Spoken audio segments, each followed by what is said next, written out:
The Ponte Vecchio wore its gold this morning,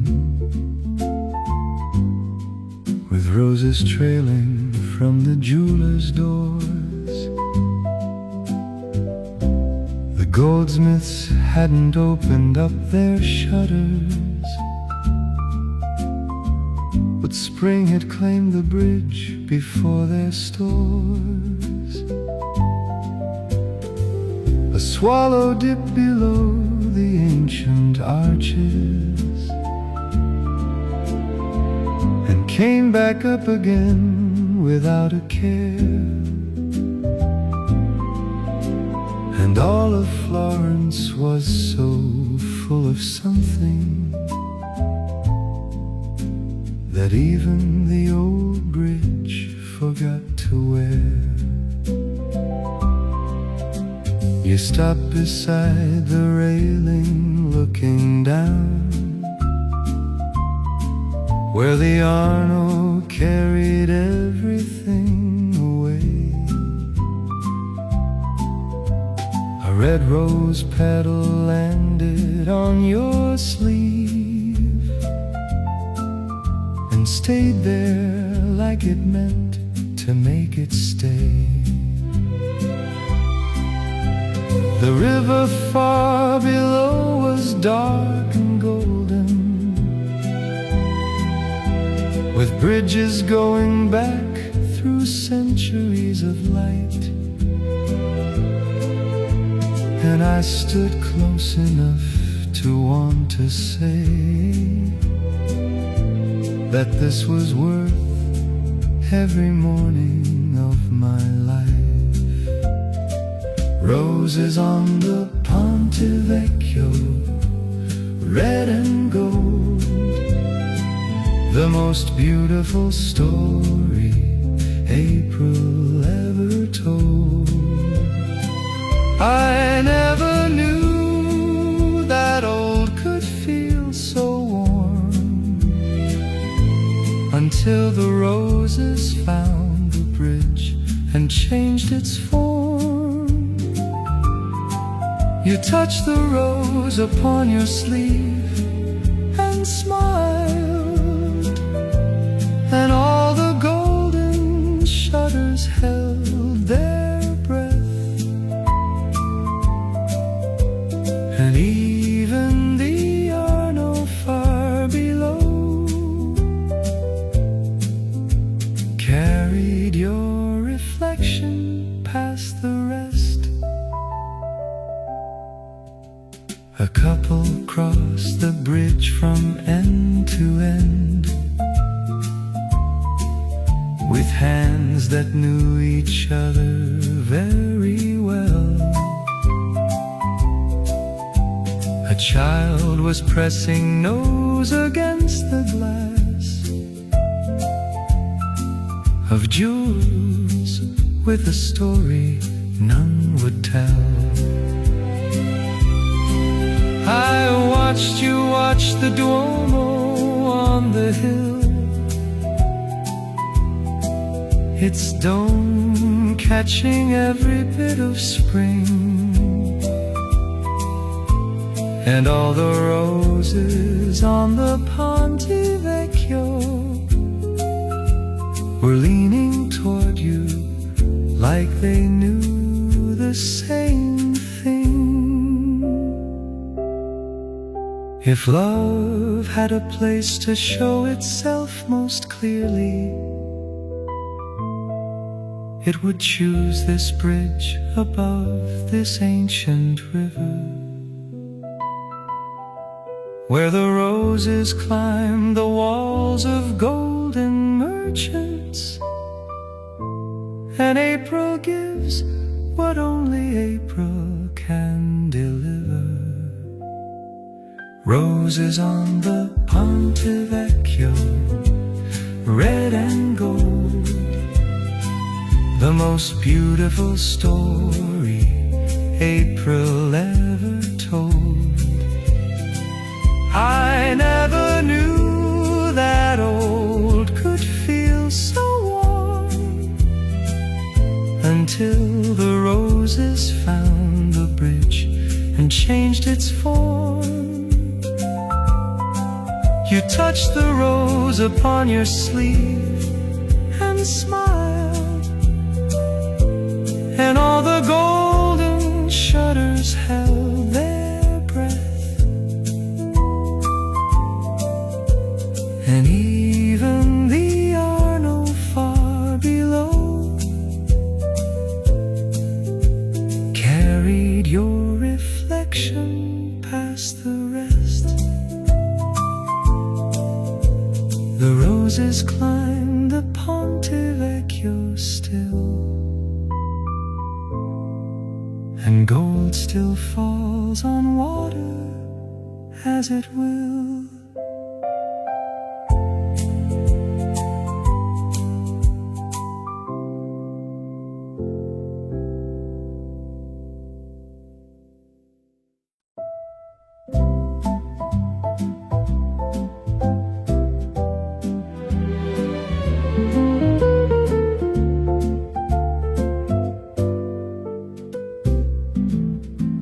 The Piazza della Repubblica at 8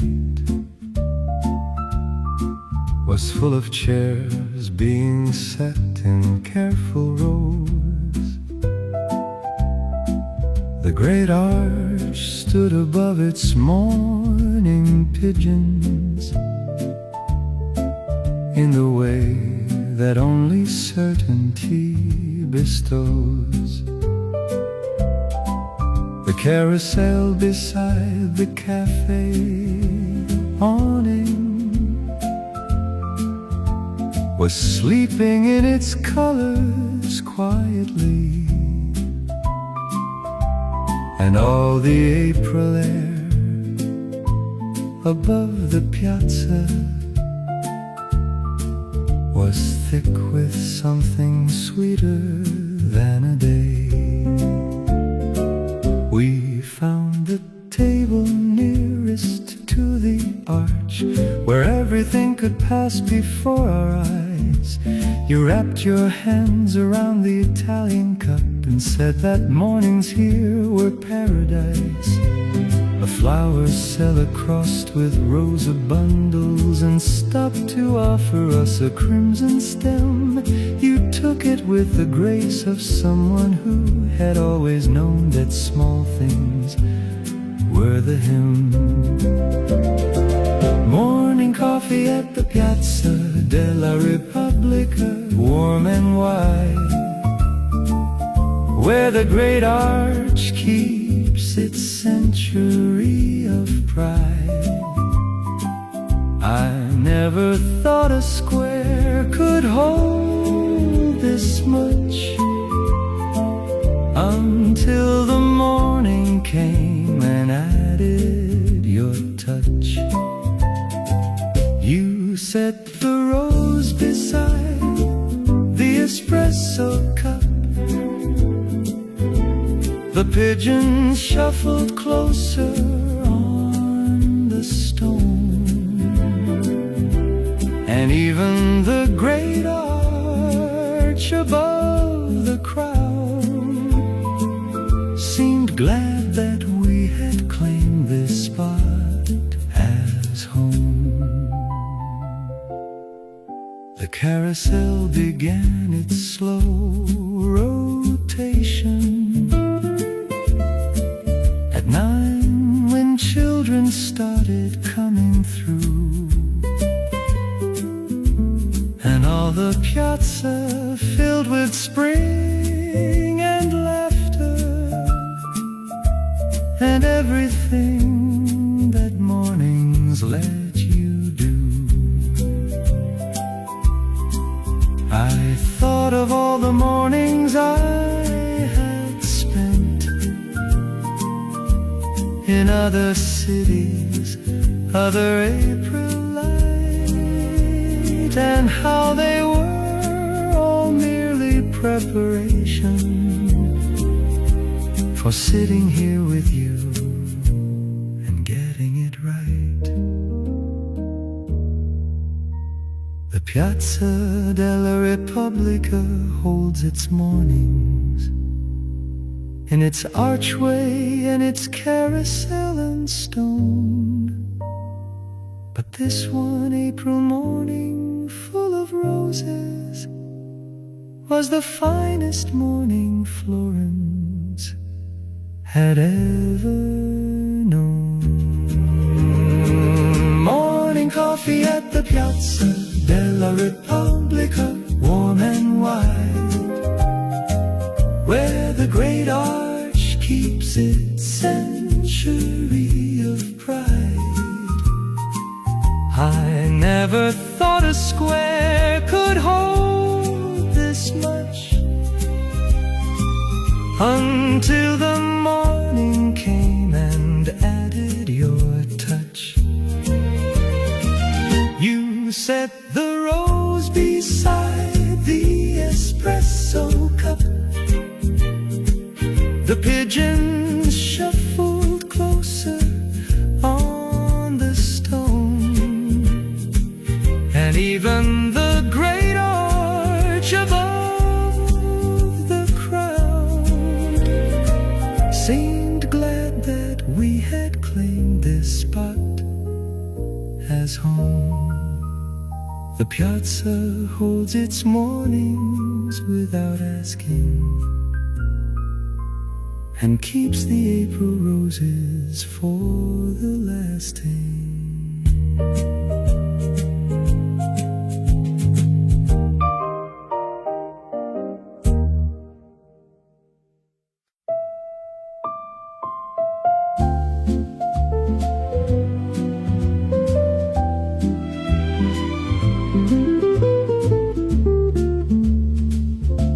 The Boboli Gardens in April have a secret that only those who arrive at 8 will find. The wisteria has claimed the eastern archway and left its purple everywhere behind. It falls in long cascades across the stone and fills the garden path with violet rain. And anyone who walks beneath its curtain comes out the other side not quite the same. You stopped entirely underneath its fall and lifted both your hands to touch the blooms, the way a person stands inside a chapel and feels the difference of the larger rooms. A swallow watched you from the garden wall with something close to recognition there, and all of Florence spread below the garden gave way to wisteria and your upturned hair. Wisteria in the Boboli Gardens, violet and still, falling like a slow Italian song over every sill. I never thought that purple could be peace until it fell around you and refused to cease. You turned to me with bloom upon your coat, and all the Boboli Gardens held their breath, and even the swallow on the ancient wall sang something softer than it sang the rest. We found the cafe near the lower fountain, where white chairs sat beside a gravel path. A waiter brought us each a lemon granita, cold and clear as something from the past. The wisteria was visible from there, above the hedge, in long suspended swags. And all the afternoon was violet edged, like letters sealed with old perfumed wax. Wisteria comes again each April to the bubbly, and falls again across the ancient gate. But standing under it with you beside me was something I will never recreate. Wisteria in the Boboli Gardens, violet and still,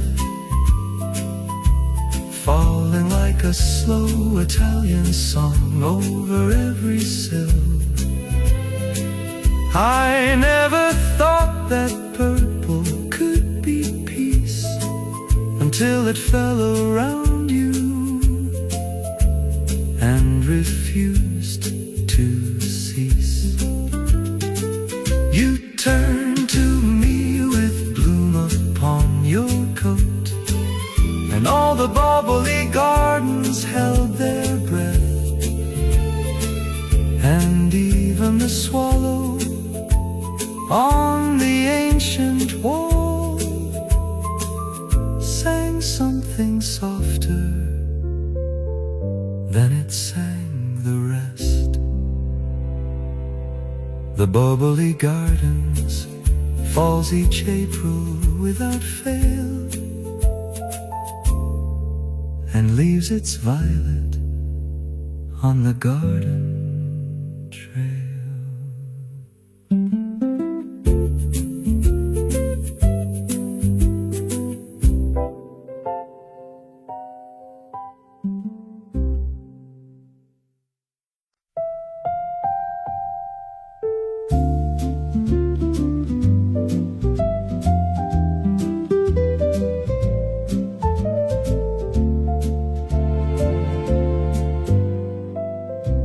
The Duomo in April catches everything.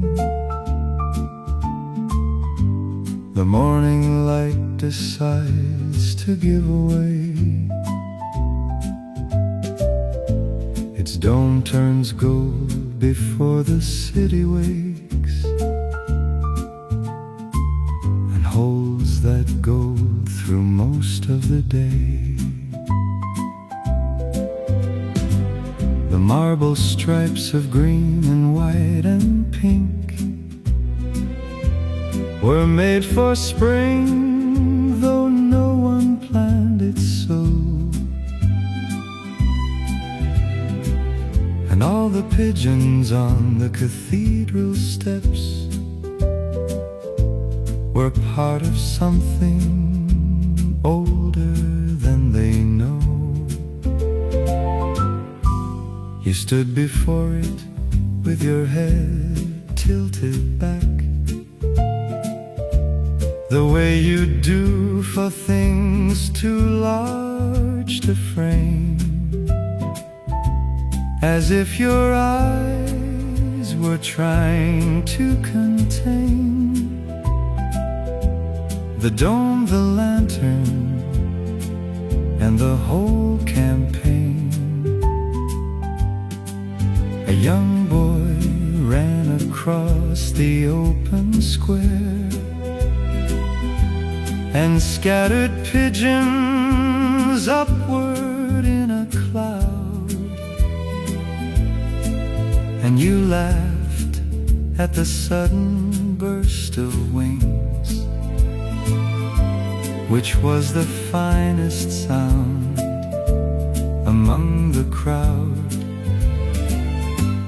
The Duomo in April light, golden wide, where Brunelleschi's dome becomes the morning's pride.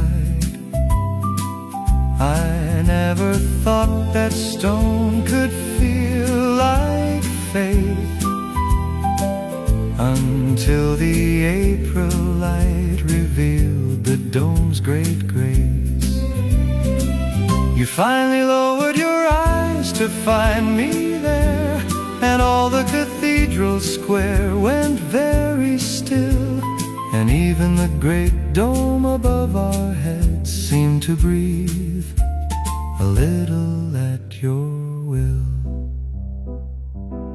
We climbed the dome in the early afternoon, 463 steps to the top,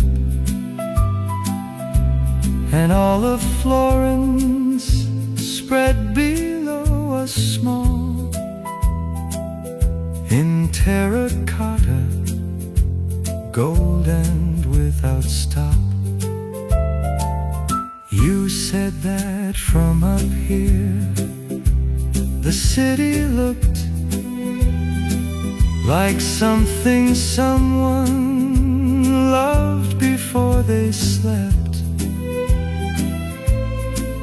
and I thought that was exactly right, that Florence was the most beautiful thing anyone had kept. The Duomo has been standing since the Middle Ages, and every April finds it still the same.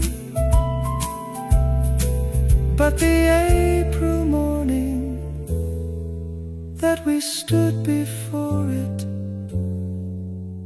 was the morning that I finally knew your name. The Duomo in April light, golden wide, where Brunelleschi's dome becomes the morning's pride.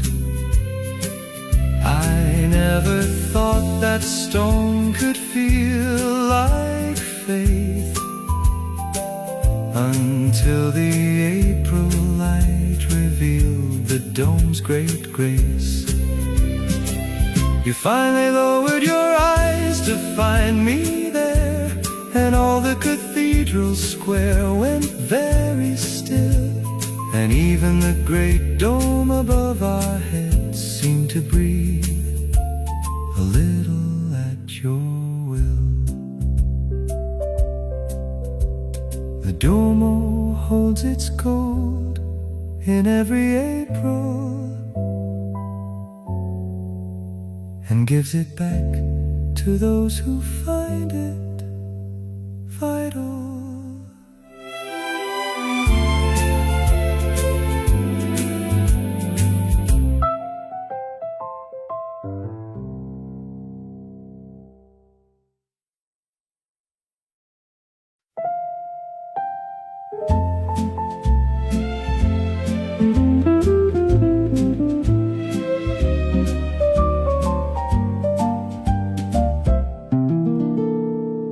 The gelato cart beside the Arno had more colors than the April sky above. The man who ran it knew his regulars and gave them extra portions out of love. A pistachio, a rose, a lemon cream were set before us without asking twice,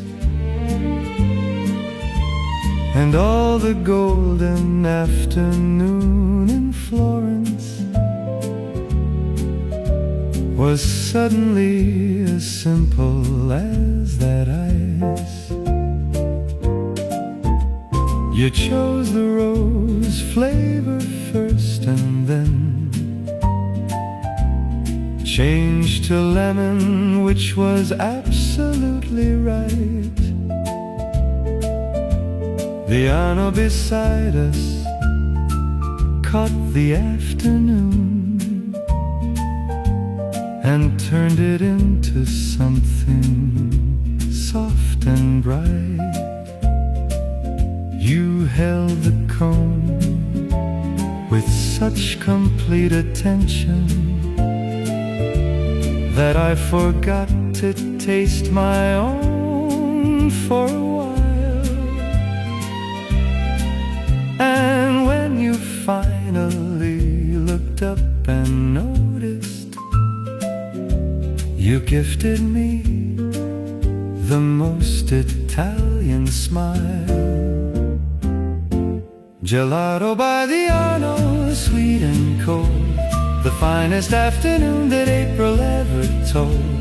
I never thought that sweetness could have light, until the rose gelato made the Arno bright. You held the cone above the river railing, and the whole embankment stopped to see you there. And even the old Ponte Vecchio watching forgot its gold a moment for your air. We walked the embankment all the way to dusk with gelato and with nowhere else to be. The swallows came out low above the water, doing what the evening asked of free. I bought you one more scoop of the pistachio, because you'd looked at it and then said no, and you accepted it with such pure happiness that all the Arno felt the overflow. The gelato cart beside the Arno knows that sweetness is the finest thing to give. And on that April afternoon beside the river,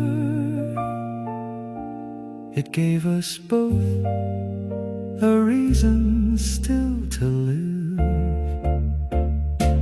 Gelato by the Arno, sweet and cold, the finest afternoon that April ever told. I never thought that sweetness could have light, until the rose gelato made the Arno bright. You held the cone above the river railing, and the whole embankment stopped to see you there. And even the old Ponte Vecchio watching forgot its golden moment for your air. The Arno holds its afternoons in gold, and gelato makes the sweetest story told.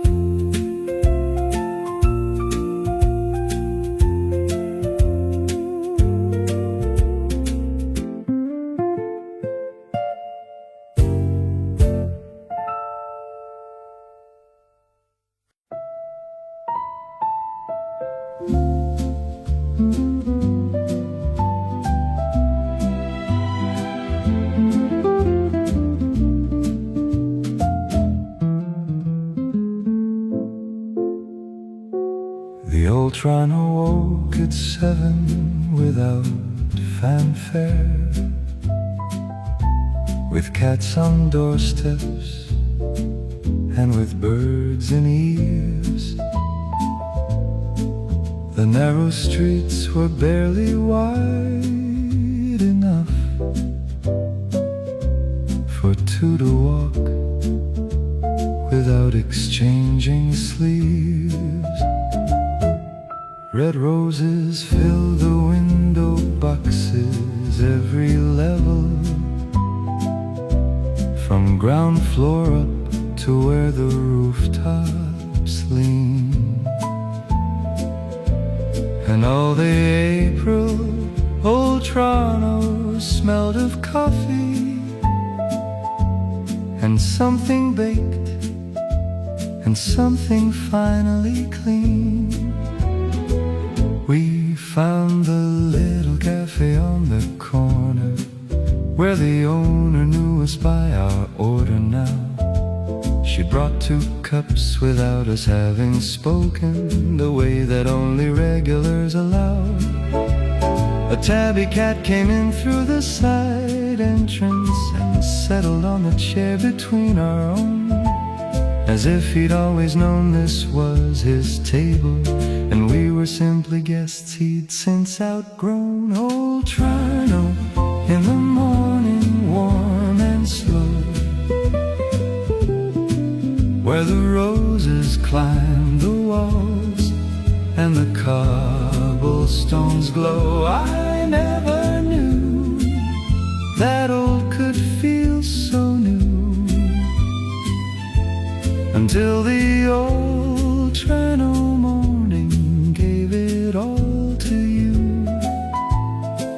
You wrapped your hands around the Italian cup and smiled at the cat who'd claimed the middle chair. And even the rose above the cafe doorway let one red petal fall into your hair. We walked the old Toronto slowly after coffee, past workshops where the craftsmen shaped the wood, past a violin playing from an open window, a song so old it had forgotten it could. I bought you 1 red rose from an old woman who sold them from a bucket on the step, and you put it with the one that fell from above and held them both as if they were the best. The old Toronto keeps its roses every April in every window box, on every floor, and all the narrow streets and all the craftsmen are waiting for the spring to come once more. Old Toronto in the morning, warm and slow, where the roses climb the walls and the cobblestones glow. I never knew that old could feel so new until the old Toronto morning gave it all to you. You wrapped your hands around the Italian cup and smiled at the cat who'd claimed the middle chair, and even the rose above the cafe doorway let 1 red petal fall into your hair. The roses come back to old Toronto without a fuss, and every April old Toronto waits for us.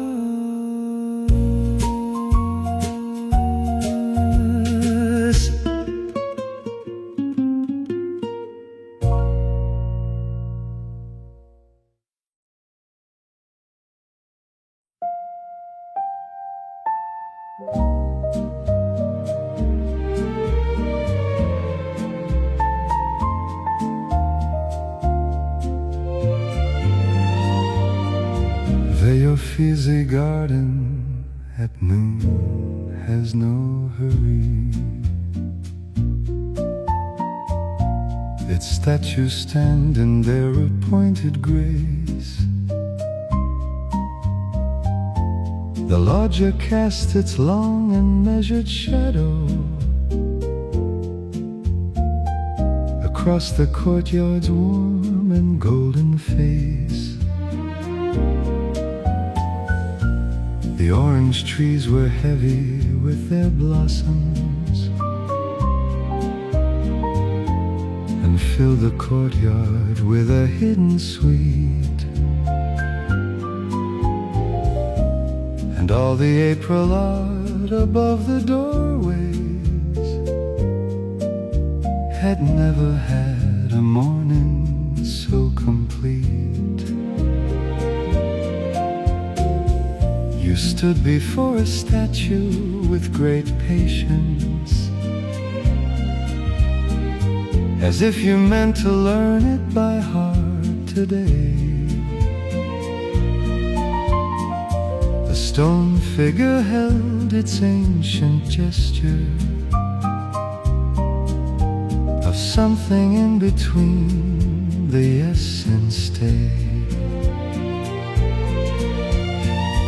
A young couple sketched it from a distance, with pencils moving slow and sure and right.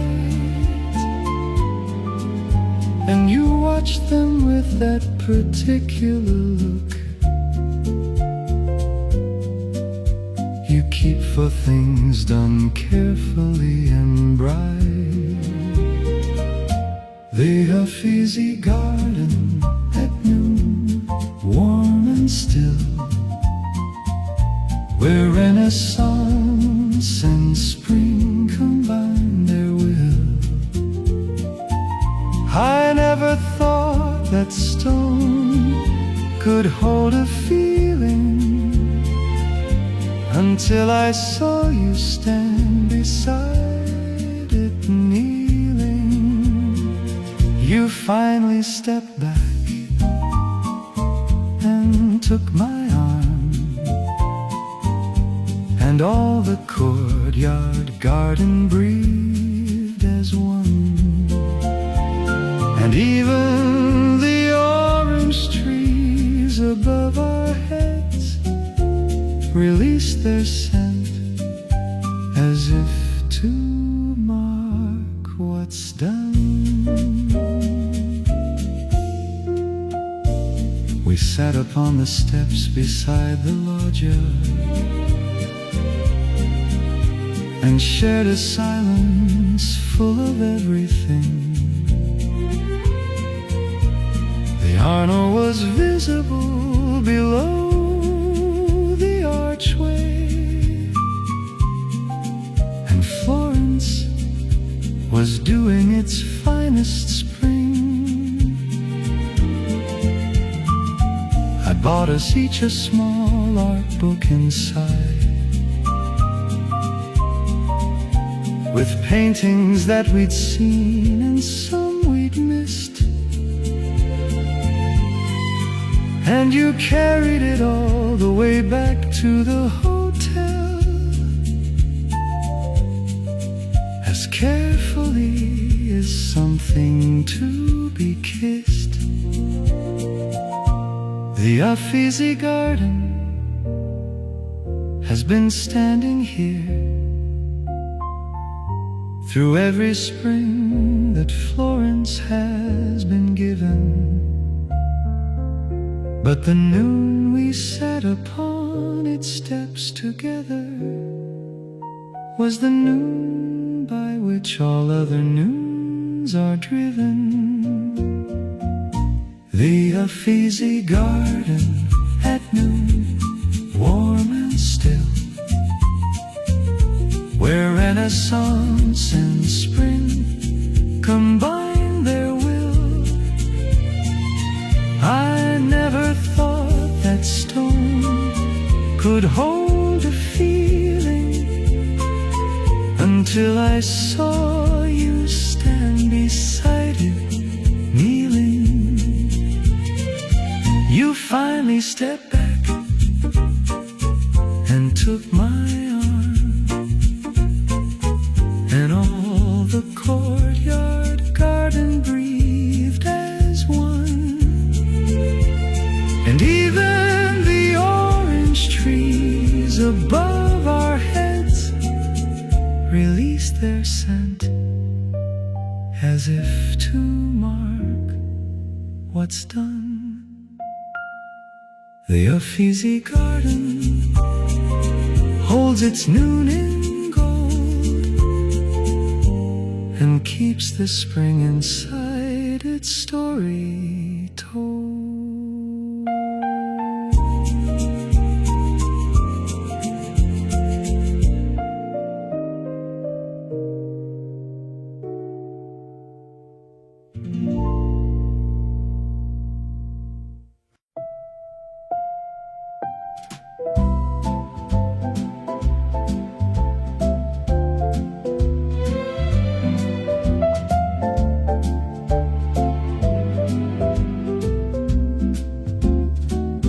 Via Tornabuoni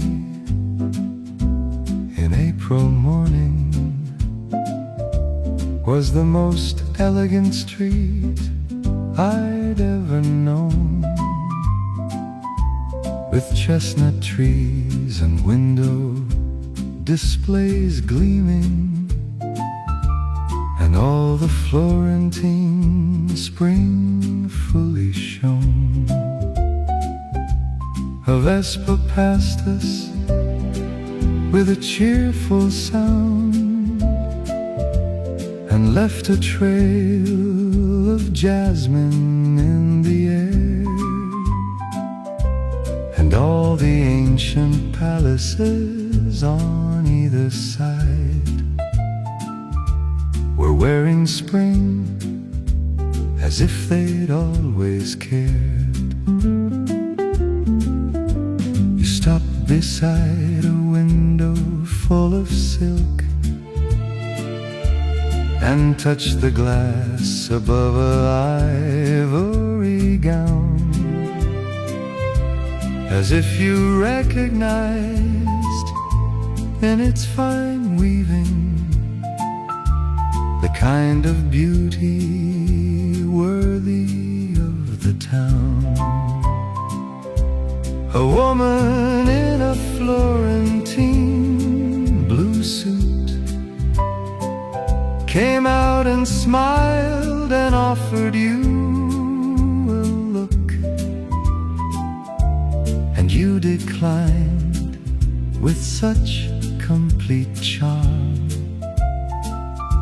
that she applauded quietly as she took Vespa on the Via Tornabuoni, warm and free, the most elegant street in the world for you and me. I never thought that elegance could breathe until the Vespa passed and left us in its wreath.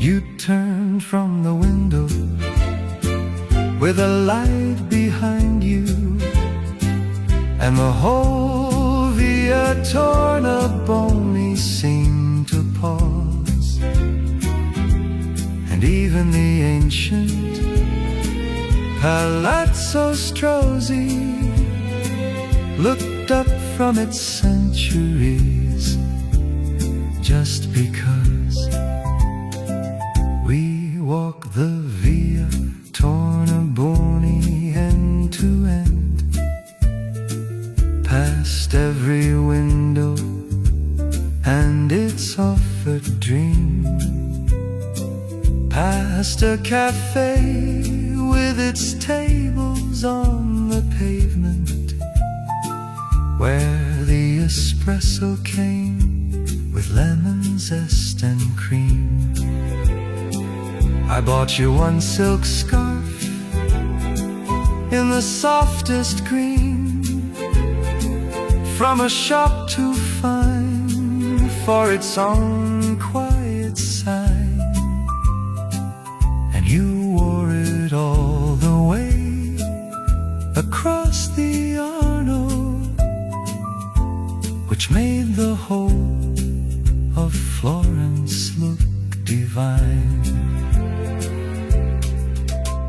The Via Tornabuoni has dressed itself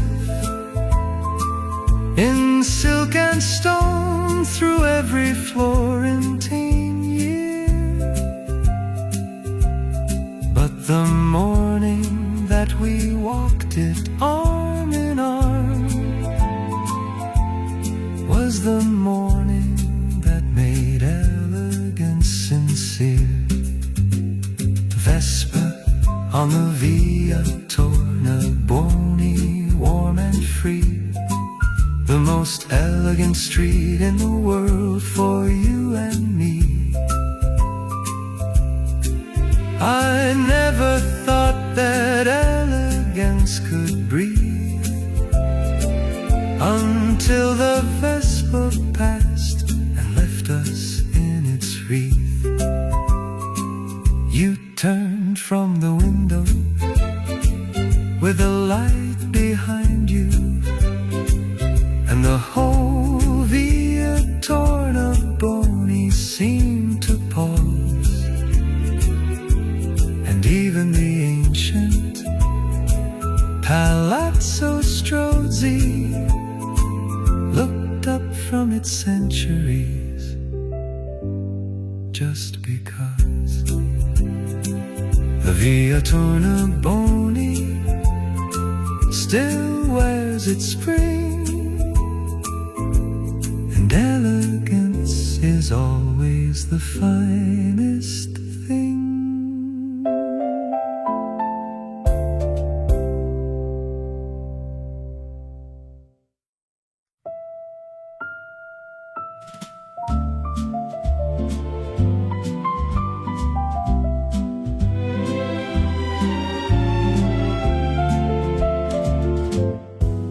The Piazzale of Michelangelo at dusk holds all of Florence in one single view.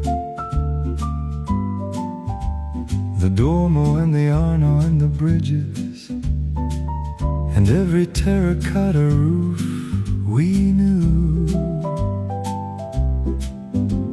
The David copy stands above the city in bronze that turns to gold as evenings do, and all the Florentine horizon opened for something it had saved the day to do. We found 2 chairs beside the low stone railing and ordered wine the color of the sky. The waiter brought it with a knowing smile, the way that Florentines who love you do.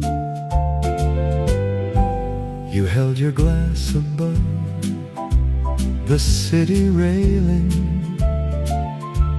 and the whole of Florence was inside your glass. And I thought that this was the most beautiful evening that any city anywhere had ever passed.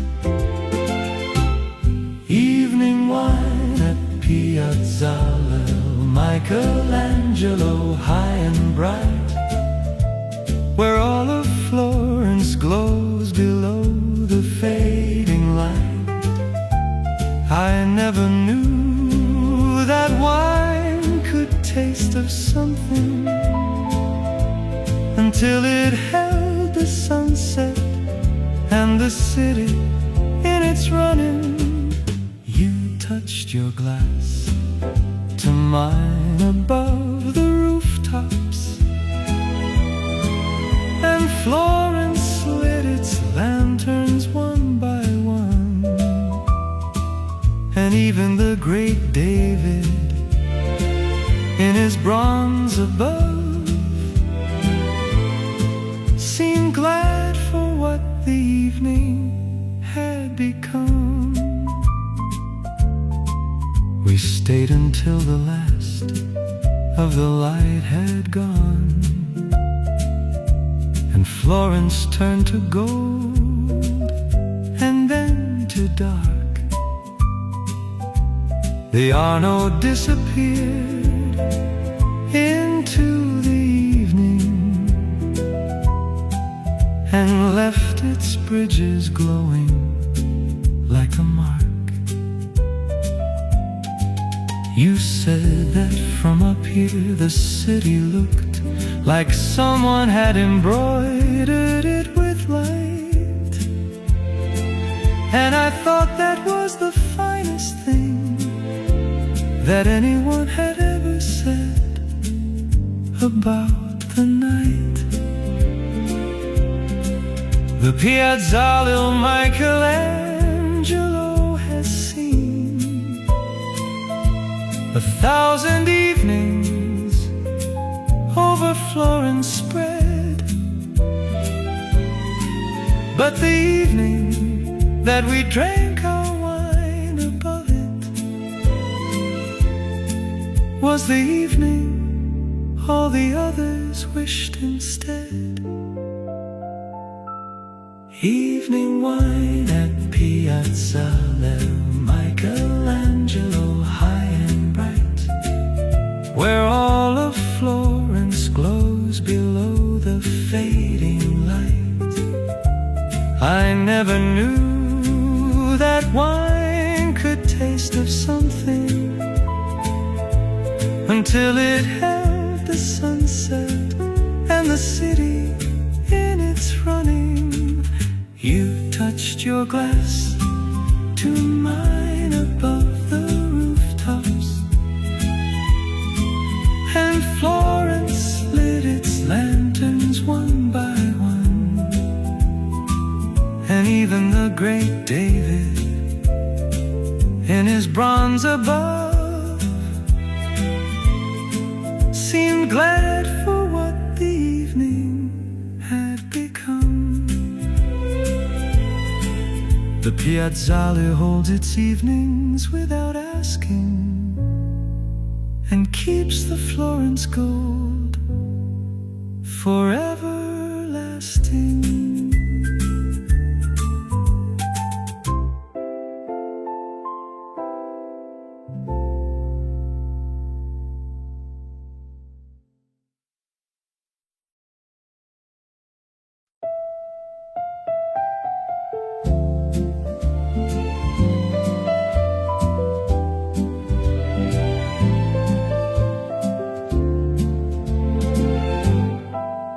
When spring is done in Florence, it goes slowly.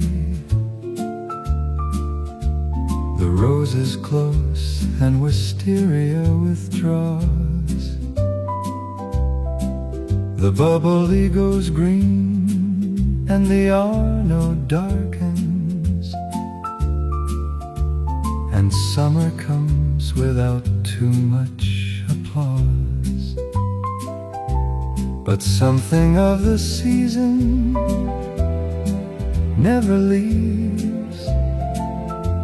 It stays inside the stone and the old bridges, the way a song stays long after the playing, still floating somewhere over the golden ridges. We walk the Ponte Vecchio one more time, past the golden shutters of the jeweler's doors, past the place where the rose petal landed, and past the Arno carrying its stores. You touch the railing where the gelato dripped, the day you changed your mind from rose to lemon, and said that Florence must love its springs especially, to keep them so completely in the brethren.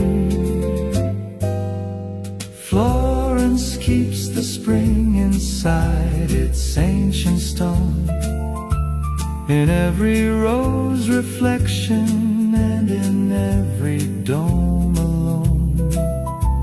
I never thought a city could remember until I saw it hold you like the warmest ember. You smiled once above the evening Arno, and all the bridge lanterns woke a little bright, and even the Ponte Vecchio below the Duomo carried your reflection into night. A rose pressed flat inside a leather notebook, a silk scarf green as old Charno in the spring, a gelato receipt from the Arno afternoon, the wisteria scent still remembering. These are the things that Florence keeps so gently, without a sound or any declaration.